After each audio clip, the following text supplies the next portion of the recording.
Narzary. Bidik hayakan macam macam binut. Sop kerinar na. Ayo. Bapak ada. Aku sih sesuai. Mau daga ya lah cang. Daga na bidino. Daga. Karseros banyak. Karseros ini sop gedang-gedang masih itu. Pasti kan silau ne. Dia Lwgwfwr kan ini di ranne sih berapa? Di bawah petiar nane. Plastik sisiran sih ndak. Masih itu ya kan?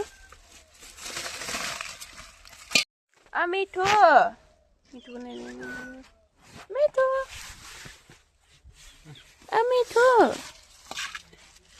Mitu, apa zaman nang ne? Mitu, masakan ne mitu.